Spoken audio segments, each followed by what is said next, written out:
Bonjour à vous qui me regardez derrière votre écran.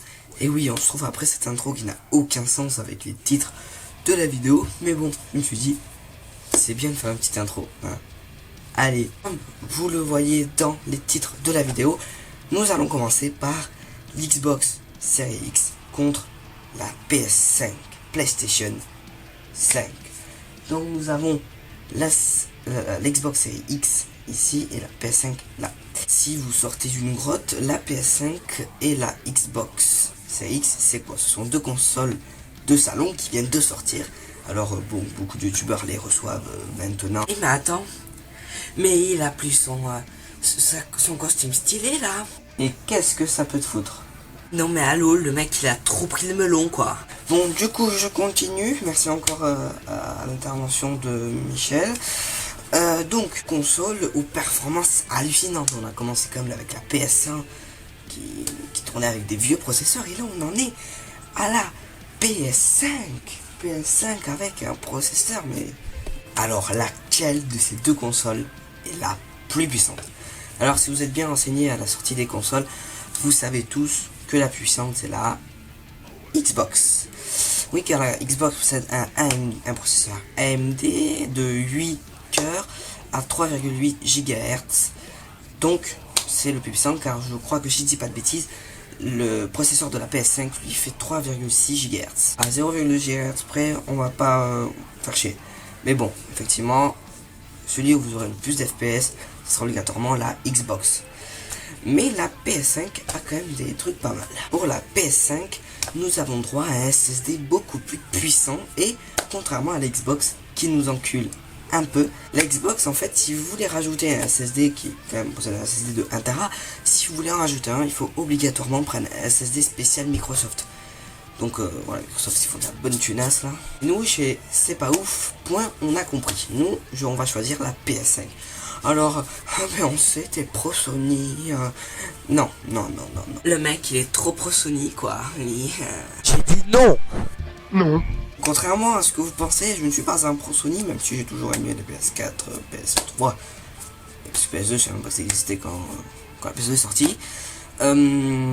Donc, je préfère la PS5 car ils ont un SSD déjà plus puissant, mais aussi, si vous voulez rajouter un disque dur, vous avez juste à brancher un USB et pas vous enculer, acheter un SSD 20 fois plus cher dans le Microsoft Store. Avec ce sourire débile, c'est parce que en fait Microsoft ils font tout pour qu'on achète chez eux et non pas chez d'autres personnes, donc pour vraiment récupérer le plus de tunas sur leur console, ce qui est logique. Mais chez Sony du coup on est plus sur de la praticité, puisque contrairement à la Xbox, c'est plus fin, donc on va pouvoir le ranger un peu mieux, même si ce qui est bien chez Xbox c'est que comme c'est carré, on peut le ranger dans le meuble sans difficulté. Par avoir un SSD plus puissant, donc un temps de chargement beaucoup plus rapide, car oui, il est plus puissant de quelques millisecondes, mais ça sera quelques secondes en plus sur le chargement de votre map ou de votre jeu, car un SSD plus puissant, mais ça sera un jeu qui tournera beaucoup plus rapidement. Donc certes, vous aurez 3 FPS en moins, mais vous aurez un temps de chargement beaucoup plus fluide, car elle peut gérer comme la 8K.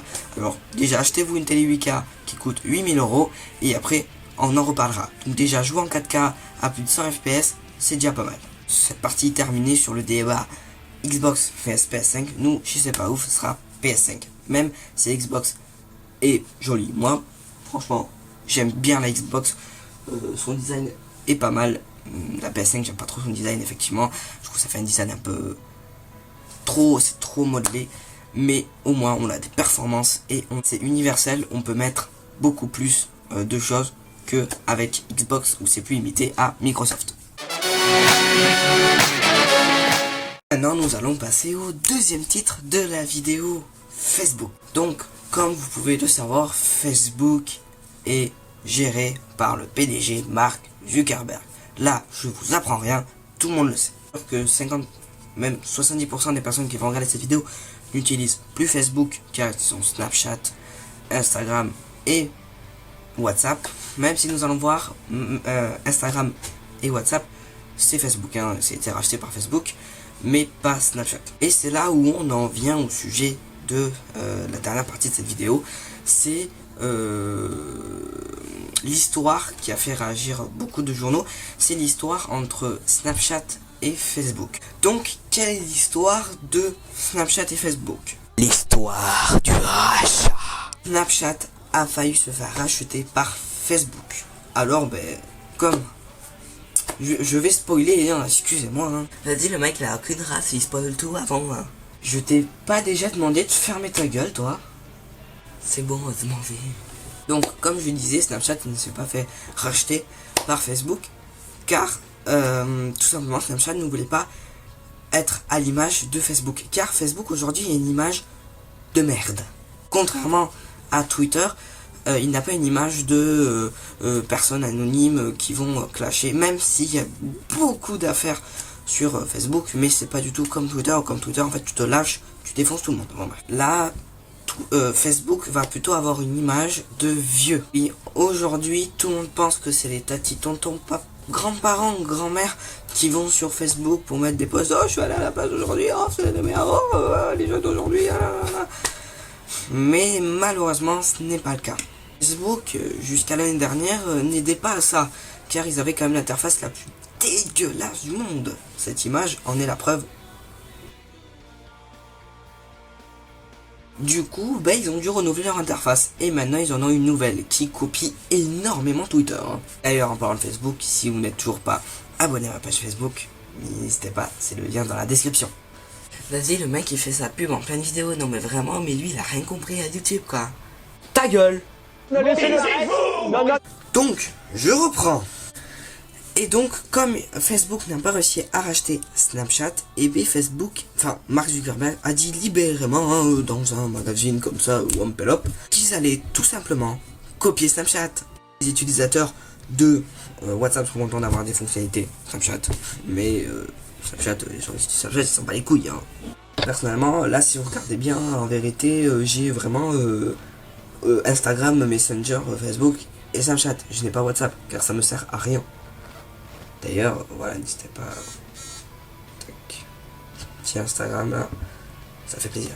Le lien dans la description, bien évidemment. Comme dans le titre de la vidéo, pour moi, ça fait un triangle, car nous avons Facebook en haut, nous avons Instagram là, et nous avons WhatsApp là. Nous avons Twitter et Messenger qui sont dehors, car eux, vraiment, ils sont pas de les couilles, ils sont pas dans la bagarre. Mais nous avons, du coup, au milieu, Snapchat, qui en fait est un mélange de tout ça. Et malheureusement, moi je vais rester sur Facebook. Et Twitter, je n'ai toujours pas car ça me sert à rien. Enfin bref, cette vidéo touche à sa fin.